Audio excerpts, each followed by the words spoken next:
అపోస్తలుల కార్యములు 1వ అధ్యాయము 3వ వచనం.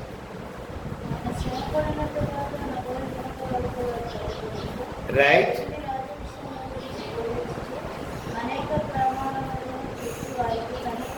రైట్ ఇక్కడ దేవుని యొక్క లేఖనాన్ని మనము అర్థం చేసుకుంటున్నాం కదా. మరి మనమందరం కూడా ఏప్రిల్ 5వ తారీఖున యేసుక్రీస్తు వారి లోకములో శ్రమపడి సిలువలో ప్రాణం పెట్టిన రోజు 3వ తారీఖున మనము చక్కని గుడ్ ఫ్రైడే జరుపుకున్నాం. అది శ్రమల కాలమని, శ్రమ పడిన దినమని మనందరికీ తెలుసు. ఎందుకంటే ఆయన సిలువలో ప్రాణం పెట్టిన రోజుని శ్రమ పడ్డాడు అనే మాటను మనం చూస్తున్నాం.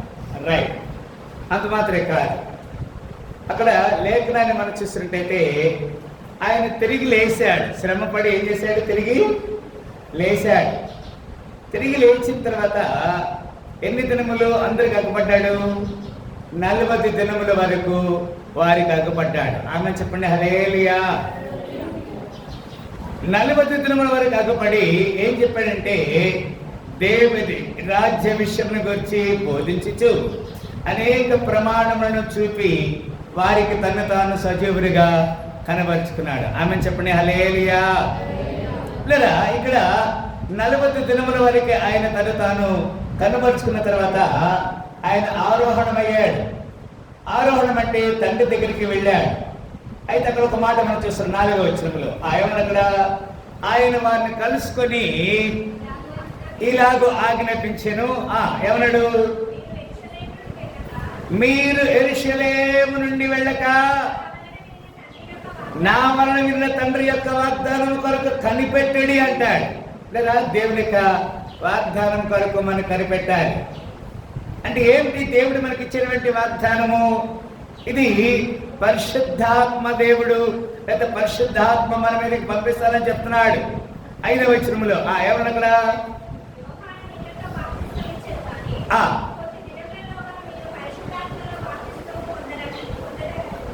ఇక్కడ గమనించారు ప్రేరా, యోహాను నీళ్ళలో మీకు బాప్తిసం ఇచ్చాడు, కానీ కొద్ది దినములలో మీరు ఏం చేస్తారు?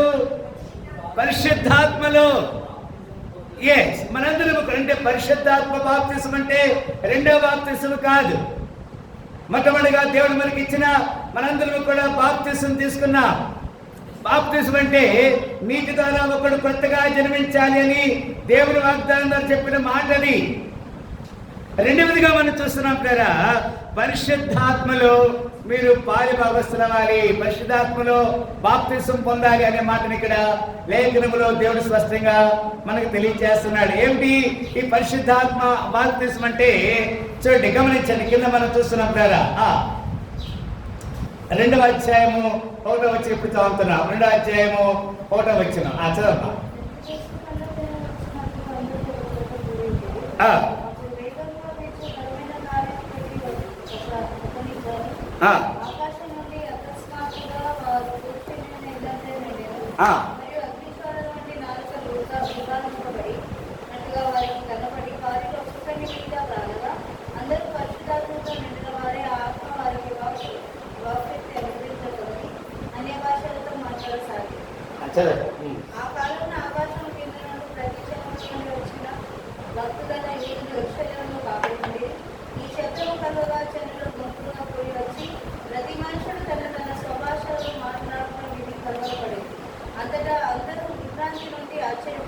ఇక్కడ ఒక్క నిమిషం గమనించండి. ఇక్కడ 4వ వచనం మరొకసారి 4వ వచనం రిపీట్ చేయాలి. ఇక్కడ ఏమంటాడంటే, అందరూ పరిశుద్ధాత్మతో నిండుకొనిన వారై ఆ ఆత్మ వారికి వాక్శక్తిని అనుగ్రహించిన కలదంటాడు. ఇక్కడ మనము 4వ వచనం మనం చూసినట్టయితే, అందరూ పరిశుద్ధాత్మతో నిండిన వారై. మనందరము కూడా తండ్రి యొక్క వాగ్దానము కొరకు మనం కనిపెట్టి ఏదైతే దేవుడు మనకి వాగ్దానం చేశాడో ఆ వాగ్దానము పరిశుద్ధాత్మతో నింపబడాలి. పరిశుద్ధాత్మ శక్తితో నింపబడి మనందరం ఏం చేయాలంట? వాక్ శక్తితో మనందరం అన్ని భాషలతో మాట్లాడాలి. ఏమిటి అన్ని భాషలు? నిర్గమకాండము 4వ అధ్యాయము 11-12 వచనంలో ఈ విధంగా రాయబడినది. నిర్గమకాండము 4వ అధ్యాయము 11, 12 వచనాలు.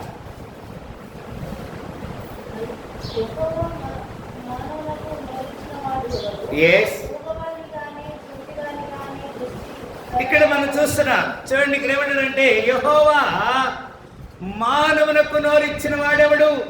మూగవారిని గాని, చెవిటి వారిని గాని, దృష్టి గల వారిని గాని, గుడ్డి వారిని గాని పుట్టించిన వాడెవడు?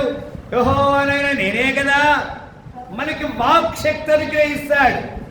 మనందరము కూడా దేవుని యొక్క మాట ద్వారా మనము తృప్తిపరచబడాలి. అది దేవుడు మనకి ఇచ్చినటువంటి వాక్కుగా మనం అర్థం చేసుకుంటున్నాం ద్వారా మనందరం కూడా దేవుడిచ్చేటువంటి వాక్కు కొరకు మనం కనిపెట్టాలి.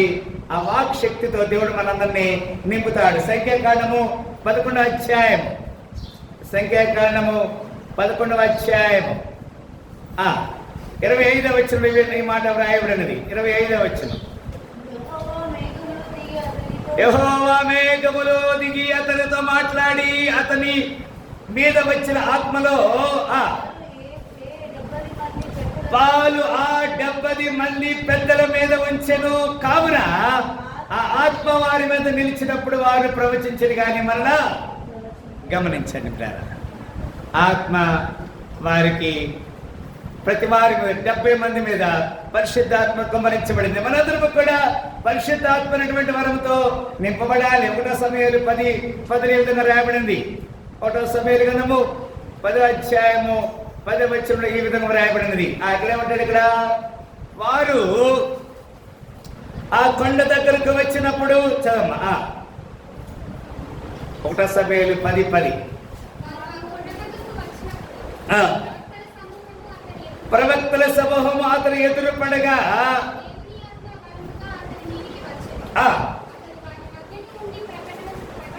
గమనించండి, ఇక్కడ బలముగా దేవుని ఆత్మ దిగాలి. లేదా మనం కొన్నిసార్లు మాటలు చెప్పటం ఒక ఎత్తు అయితే క్రియలు చేయటం ఒక ఎత్తు. ఆమె చెప్పండి హల్లెలూయా. మాటలు చెప్పటం ఎవరైనా చెప్తారు. ఏముండాలి? మనకి క్రియలు ఉండాలి. క్రియలే లేని విశ్వాసము మృతం. ఏదైనా ఒక పని చేస్తున్నప్పుడు ఇక్కడ దేవుని ఆత్మ నీ మీదకి బలముగా దిగాలంటే మనలో ఏముండాలి? ఉదాహరణకి అబ్రహాముని దేవుడు నీ ఏకైక కుమారుని నాకు బలిగా ఇవ్వమని చెప్పాడు. నేను ఇస్తానన్నాడా? ఇవ్వనని చెప్పాడా? అబ్రహాముకి విశ్వాసం ఉంది. విశ్వాసం మాత్రమే సరిపోదు. ఏముండాలి? క్రియ ఉండాలి. క్రియ అంటే నేను పని చేస్తానని. పిల్లరా, మనము సగముగా దేవుని యొక్క పని. ఆ కొండ మీదకు వచ్చినప్పుడు ప్రవక్తల సమూహం అతను ఎదురుపడగా దేవుని ఆత్మ బలముగా అతని మీదకి దిగి వచ్చినని చెప్తున్నాడు. 2వ సమూయేలు 23:2, 2వ సమూయేలు 23:2లో ఈ విధంగా రాయబడినది. 23వ అధ్యాయము 2వ వచనంలో యెహోవా ఆత్మ నా ద్వారా పలుకుచున్నాడు, ఆయన వాక్కు నా నోట ఉన్నది. ఆమె చెప్పండి హల్లెలూయా. దేవుని యొక్క వాక్కు మన నోట ఉండాలి, మనలో ఉండాలి. నీవు ఆయన యొక్క వాక్కు నీలో ఉంటే కదా దేవునికి లేఖనం చెప్తుంది, నా యందు మీరును మీ యందు నా మాట నిలిచినట్లా మీకేది కావాలో అడుగుడి, అది మీకు ఇవ్వబడని చెప్తున్నాడు. అంత మాత్రమే కాదు. యెషయా గ్రంథము 29వ అధ్యాయము 59వ అధ్యాయం 21వ వచనం. యెషయా గ్రంథము 59వ అధ్యాయము 21వ వచనం.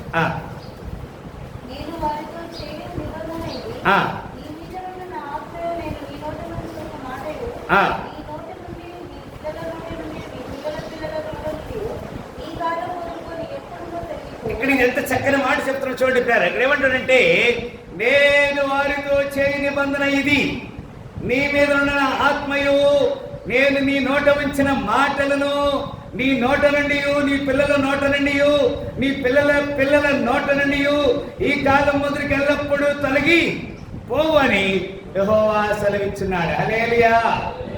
మన మాటలు ఈ రోజున దేవుని మాటలు మనం స్వీకరించాము, అది మనతోనే గతించిపోకూడదు. అది మన పిల్లలకు ఉండాలి. మన పిల్లల ద్వారా మన పిల్లలకు ఉండాలి. దేవుని యొక్క లేఖనము కదా. ఇప్పుడు పిల్లలకి మనము ఈ 10 రోజులు కూడా ఈ సండే స్కూల్ సిబిసి ప్రోగ్రామ్ ఏర్పాటు చేస్తున్నాం కదండి. ఏముండాలి అక్కడ? ఆ మాట మన పిల్లలకు ఉండాలి. మన పిల్లల దేవుని యొక్క మాట, అది దేవుని యొక్క వాక్శక్తి ఆ విధంగా ఉన్నది. పిల్లల ఇర్మియా గ్రంథము 1వ అధ్యాయము 7, 8, 9. ఇర్మియా గ్రంథము 1వ అధ్యాయము 7, 8, 9లో ఈ విధంగా రాయబడినది. యెహోవా నాకు ఇలాగ సెలవిచ్చాను, నేను బాలుడని అనవద్దు. దేవుని యొక్క వాక్యం చెబుతుంది, ఈ చిన్నవారిలో ఒక్కడే నశించిన పరలోకమందున నా తండ్రి ఇష్టము కాదు. చిన్నపిల్లల్ని ఆటంకపరచక ఏం చేయాలి? నా యొద్దకి రానిమని చెప్తాడు. నేను సెలవిచ్చినది ఏమనగా, నేను బాలుడని అనవద్దు, నేను నిన్ను పంపు వారి వద్దకు నీవు పోవలను, నీకు ఆజ్ఞాపించిన సంగతులు నీవు చెప్పవలను. 8వ వచనం, వారికి భయపడకుము, నిన్ను విడిపించుటకు నేను నీకు తోడై ఉన్నాను. గమనించండి పిల్ల, చదవమ్మా. 9వ వచనం చదవండి. అప్పుడు యెహోవా చేయి చాపి నా నోరు ముట్టి ఇలాగ సెలవిచ్చాను, ఇదిగో హల్లెలూయా. దేవుని మాటలు దేవుడు మన నోట ఉంచాడు కాబట్టి ఆయన యొక్క వాక్ శక్తిని అనుగ్రహించగలది. మనం అన్ని భాషలతో మాట్లాడాలి. 6వ అధ్యాయం, అక్కడే 6వ అధ్యాయం 11వ వచనం. ఇర్మియా గ్రంథం 6వ అధ్యాయము 11వ వచనం ఈ విధంగా వ్రాయబడింది, కావున నేను యెహోవా క్రోధముతో అణుచుకొని నిండి ఉన్నాను, దాన్ని అణుచుకొని నేను విసిగి ఉన్నాను. ఒకడు తప్పకుండా వీధిలోనున్న పసి పిల్లల మీదను యవనుల గుంపు మీదను దాన్ని కుమ్మరించవలసి వచ్చాను. భార్యాభర్తలను, వయసు మీరిన వారును, వృద్ధులను పట్టుకొనబడదురు అంటాడు. చిన్న పిల్లల గురించి మనం బాధ్యత వహించాలి, యవనస్తుల గురించి మనం బాధ్యత వహించాలి, మరి భార్యాభర్తల గురించి బాధ్యత వహించాలి, వయసు నిండిన వారంటే వృద్ధుల గురించి మనం బాధ్యత వహించాలి. ఎప్పుడు ఇవన్నీ కూడా అంత్యకాలంలో నేను వారి మీద నా ఆత్మని కుమ్మరిస్తానని చెప్తున్నాడు. దేవుని యొక్క ఆత్మ అనుకూలం చేత మనము అన్ని భాషలతో మాట్లాడటానికి దేవుడు మనకు అనుమతిస్తున్నాడు. పిల్లల అంత మాత్రమే కాదు, ఎస్కేల్ గ్రంథం 3వ అధ్యాయము 11వ వచనం విధంగా రాయబడింది. ఎస్కేల్ 3:11, ఎస్కేల్ 3:11 అక్కడ ఏమంటాడు? బయలుదేరి చెరలోనున్న నీ జనుల యొద్దకు పోయి ఈ మాటలు వాటి ప్రకటింపము, వారు వినినను వినకపోయినను ప్రభువు యెహోవా ఇలాగ సెలవిచ్చాడని చెప్పమని ఆయన నాతో సెలవిచ్చాడు. గమనించండి, whether they are here or not, వారు వినినను వెనకపోయినను మనం ఏం చేయాలి? వారికి దేవుని లేఖనాన్ని ప్రకటించాలనే మాటను మనము చూడగలుగుతున్నాం. దేవుని యొక్క మాటని, దేవుని యొక్క లేఖనాన్ని మనం అర్థం చేసుకుంటాం. మీకా గ్రంథం 3వ అధ్యాయము 8వ వచనం. మీకా గ్రంథము 3వ అధ్యాయము 8వ వచనం త్వరగా చూడండి.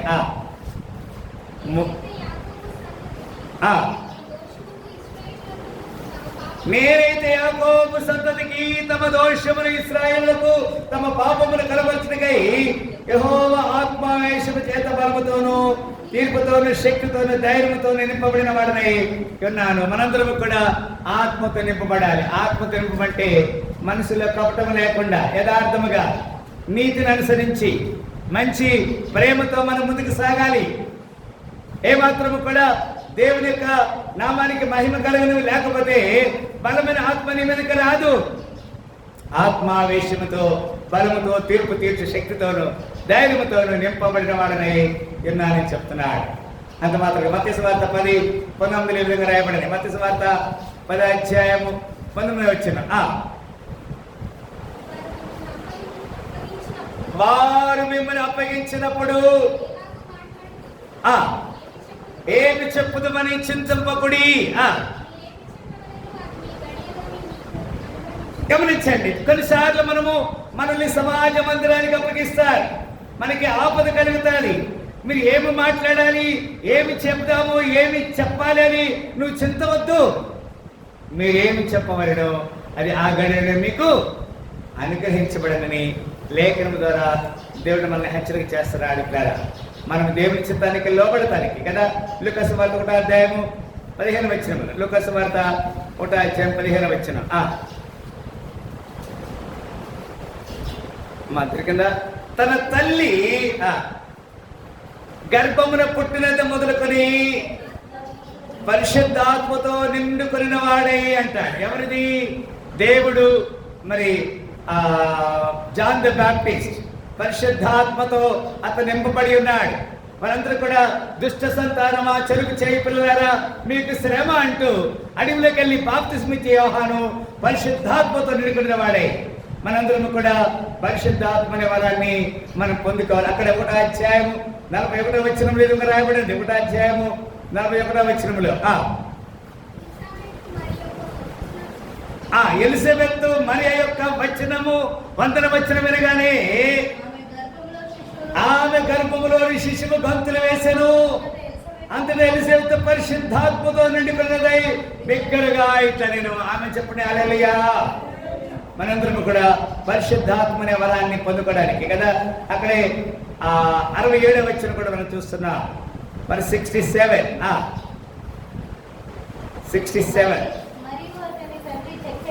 మరియు అతని తండ్రి జకర్యా పరిశుద్ధాత్మ పూర్ణుడై ఆమె చెప్పండి హల్లెలూయా. ఇక్కడ పరిశుద్ధాత్మ అనే వరాన్ని మనము రుచి చూడాలి. పరిశుద్ధాత్మ నీ మీద ఉండాలంటే, పరిశుద్ధాత్మ నీలో ఉండాలంటే మనం పరిశుద్ధిగా ఉండాలి, యథార్థంగా ఉండాలి, ఆత్మతో సత్యముతో దేవుణ్ణి ఆరాధించాలి. దేవుడు కోరుకున్నటువంటి అక్కడే 4వ అధ్యాయము 1వ వచనం, లూకా సువార్త 4వ అధ్యాయము 1వ వచనం, యేసు పరిశుద్ధాత్మ పూర్ణుడై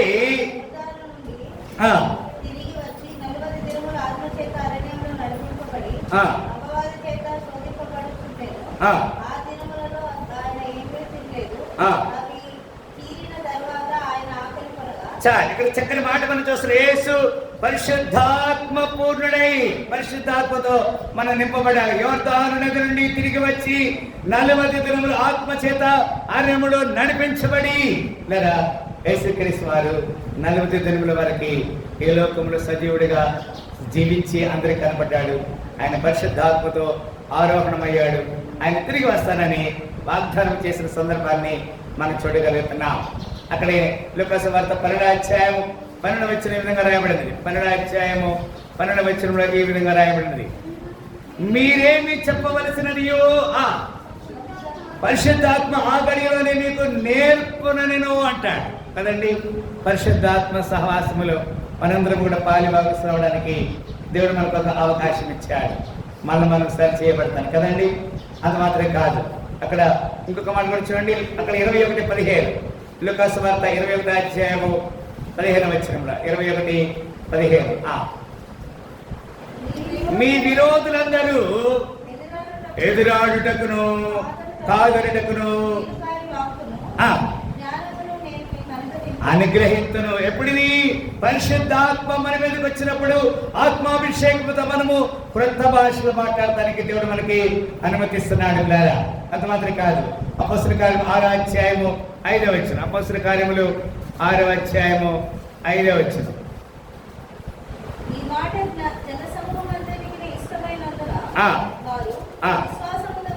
విశ్వాసముతోను పరిశుద్ధాత్మతో నిండిపడిన వాడైన స్టెఫెనును, ప్రొకోరు, నికోనోరు, తిమోను, పర్మేనాసు, యూదుల మత ప్రవిష్టుడగు అంతియొకయవాడును అగు నికోలాసు అను వారిని ఏర్పరచుకుని, ఇక 7గురిని వారు ఏర్పరచుకున్నారు. 7గురిని ఏర్పరచుకొని దేవుని యొక్క సహాయము లేకపోతే వాళ్ళందరికీ మేలు కలగాలనే ఒక చక్కని ఆలోచనతో వారు ముందుకెళ్ళారు. అంత మాత్రమే అక్కడే 8వ వచనం కూడా చదువుతున్నారు. అక్కడ ఏమంటారు? అక్కడ స్టెఫెను కృపతో బలముతో నిండిన వాడై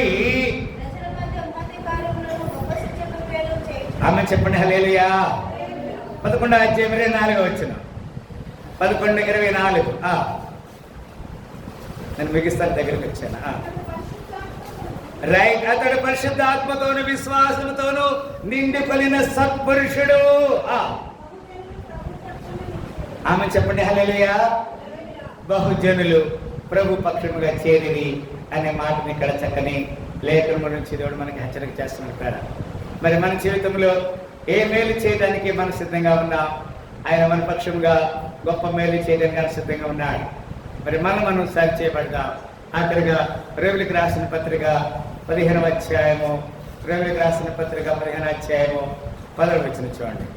రోమా 15:13 ఆఖరిగా మా కింద కాగా మీరు పరిశుద్ధాత్మ శక్తి పొంది విస్తారముగా నిరీక్షణ గలవారు నిరీక్షణకర్తయగు దేవుడు విశ్వాసము ద్వారా సమస్త ఆనందముతోను సమాధానముతోను మిమ్మల్ని నింపునుగాక. మనందరం కూడా ఈ 2026వ సంవత్సరం మరి ఏప్రిల్ మాసము 5వ తారీఖున మనందరం కూడా ఈ యొక్క పునరుద్ధాన పండుగను ఆచరించాం. ఈ పునరుద్ధాన పండుగ రోజు మొదలుకొని మరి ఏదైతే 50 రోజులు ఉన్నదో పెంతెకోస్తు పండుగ ఉన్నదో మొట్టమొదటి మనం చూసాం కదండి. పెంతెకోస్తు అనే పండుగ గురించి మనం చూసాం. అందరి మీద ఆత్మశక్తి వారి మీద వ్రాలినది. అక్కడ మనం చూసే అపస్తకాలు 1, 2, 4 అందరూ పరిశుద్ధాత్మ నిండిన వారై ఆ ఆత్మ వారికి వాక్శక్తి అనుగ్రహించగలిగిన అన్య భాషలలో మనందరం కూడా సమూహముగా మన అన్ని భాషల్లో మాట్లాడటానికి దేవుని చిత్తమైతే మే 24వ తారీఖు అందరు చెప్పండి అమ్మా. మే 24వ తారీఖు పరిశుద్ధాత్మ అంటే 50వ రోజు పెంతెకోస్తు పండుగ రోజు కనుక ఆ రోజు మనందరం కూడా పరిశుద్ధాత్మ నిరీక్షణ కొరకు ప్రార్థన శక్తి కలిగి పట్టుదలతో మనం ఉండాలని కోరుకుందా ప్రార్థన చేస్తాం. దేవుడు అట్టి పరిశుద్ధాత్మని మనందరికీ నిండుగా దీవించి ఆశీర్వదించును గాక. అందరు తల వంచుకుందాం, ప్రార్థన చేస్తాం. హల్లెలూయా, హల్లెలూయా, హల్లెలూయా. జ్ఞానమేమి లేదు కానీ నీ సేవ చేయ ఆశ ఉన్నది. జ్ఞానమేమి నీ సేవ చేయ ఆశ ఉన్నది. నీవే నా జ్ఞానమని, నీవే నా జ్ఞానమని, నీ సేవ చేయ వచ్చిననై, నీ సేవ చేయ నేను కూడా నయ్యా నన్ను వాడుకో. ప్రేమగల తండ్రి, చక్కని లేఖనము అపోస్తలుల కార్యము 3వ ద్వారా మీరు మమ్మల్ని హెచ్చరిక చేశారు. మీరు శ్రమపడి తిరిగి లేచి 40 దినముల వరకు అగపడి తండ్రి వలన మేము పొందినటువంటి వాగ్దానం కొరకు కనిపెట్టమని చెప్పారు. అది అపోస్తలుల కార్యము 2వ అధ్యాయము 1, 2, 3 వచనం మేము చూసినప్పుడు 4వ వచనంలో అందరూ పరిశుద్ధాత్మ వాక్శక్తి అనుగ్రహించిన కలది అన్య భాషలతో మాట్లాడారనే మాటను మేము చూడగలగల్లా. మే 24వ తారీఖున జరగబోతున్నటువంటి ఆ యొక్క పరిశుద్ధాత్మ పెంతెకోస్తు పండుగ రోజు కొరకు మేమందరం కూడా పరిశుద్ధాత్మని అన్య భాషలతో మాట్లాడి సాక్షి జీవిత కృప దాయిత్యమై మమ్మల్ని మేము తగ్గించుకుని మీ నామని ఇచ్చిస్తాం. యేసుక్రీస్తు వారి శ్రేష్ఠ నామములో కొడిచిన సంఘాన్ని సంఘబడిన దీవించమని ప్రార్థన చేసి అడిగి వెళ్తున్నాము తండ్రి. హల్లెలూయా.